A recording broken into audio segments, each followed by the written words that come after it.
Yo, what's going on, everybody? I'm Akeem Lawanson, and in today's gaming news, why the hell didn't Spider-Man 2 win a single game award? I tell you all about the conspiracy against our little web-headed friend, plus there's a CoD of War brewing over a joke Chris Judge made about modern warfare on stage last night. Some folks really aren't too happy with Kratos, and a breakdown of the biggest awards and surprises from this year's Game Awards. This is your Daily Fix.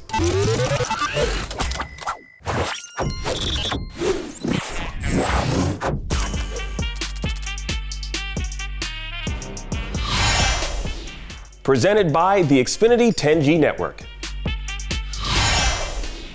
Marvel Spider-Man 2 seemed like it was primed to take home some trophies from the Game Awards, but surprisingly, Insomniac's critically acclaimed sequel took home nothing. Now, out of 7 nominations, our friendly neighborhood spider couldn't do whatever a spider can to win, being outdone by some of the other popular games in each category it was in. The Spider-Man 2 fans aren't happy about this, as the PlayStation exclusive had major hype behind it leading up to its release. Now, web heads around the nation are fuming, whipping up tweets like, "You guys deserved at least one W though.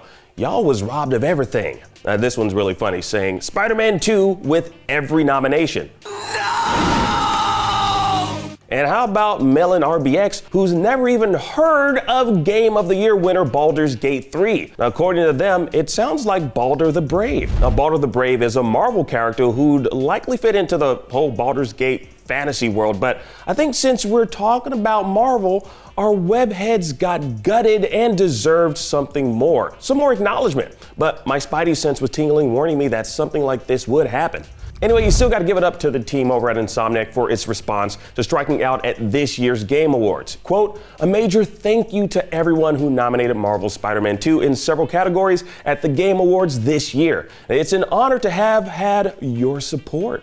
Congrats to all the winners and nominees. You all deserve it. And who knows, maybe Wolverine will be its saving grace when it releases sometime in the future." Now, in other Game Awards news, my man Chris Judge annihilated Call of Duty when he roasted this year's single-player campaign length by saying this. "No 8-minute speech like last year, but fun fact, my speech was actually longer than this year's Call of Duty campaign." What? Now, obviously, he was kidding, but that comment didn't sit well with some of the COD developers watching last night, prompting a few of them to take to Twitter and admonish our God of War's comments. Darcy Sandel, who's worked on Call of Duty, said, quote, "Honestly, as COD developers, we've heard way worse, but we don't expect it from a peer at an event that is supposed to be celebrating this year's achievements in gaming, especially with all the information that was leaked about its development." Now, I get that, but you work on an aggressively violent video game filled with knives to the gut and headshots that also happen to be the best-selling game release of the year practically every single year. Now, you mean to tell me you can't catch a straight when it comes in the form of a joke? Unbelievable. Now, even Modern Warfare's very own Barry Sloan stepped in to take on the chaos blades of Kratos. Quote, "That Christopher Judge guy writes all his own material, I hear. Talented." He then used a clown emoji, inferring Chris Judge is a clown. Now, here's the thing. After the Game Awards is the after party, which Chris Judge attended, as well as some of those connected to COD.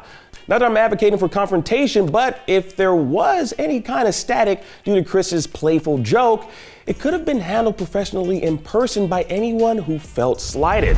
I guess, a politely worded tweet is better than, rushing the stage and slapping the presenter across the face for cracking a joke, telling them to keep the name of your game out their mouth. But, laughing it off would have probably been the classy move here.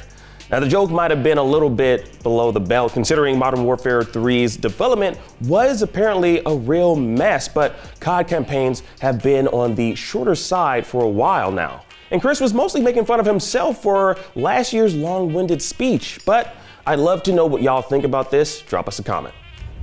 And finally, the Game Awards wrapped up last night, and on top of huge reveals, we also found out the winners in some key categories. Here are some of the noteworthy ones. The winner for Best Performance, Neil Newbin as Asterion in Baldur's Gate 3. Best Art and Game Direction, Alan Wake 2. Best Score and Music, Final Fantasy 16. Best Adaptation, HBO's The Last of Us. Best Indie Game, Sea of Stars. Best Action Game, Armored Core 6, Fires of Rubicon. Best Action Adventure Game, The Legend of Zelda, Tears of the Kingdom. Best Narrative, Alan Wake 2. Best Multiplayer Game, Baldur's Gate 3. And overall 2023 Game of the Year, you guessed it, Baldur's Gate 3. Congratulations to the winners. Now, what did y'all think was the biggest surprise from this year's Game Awards? Let us know in the comment section down below, and make sure to check out Game Changers presented by the Xfinity 10G Network for all things Game Awards you may have missed from last night's action-packed show. And that was your Daily Fix. I'm Akeem Lawanson. Thank you all so much for watching. Now that you're caught up on today's news, please go check out GTFM. It's 4 letters. Go check it out. I can't stress this enough. It's a show. It's a good show. I love doing the show. I want to talk about GTA, and this is the place where we do it. We talk about all things GTA related, online. GTA 6 is not even out yet. We got till 2025 till that comes out. Currently, we're cooking up some new episodes, so let me know who in the GTA world we should invite to the table.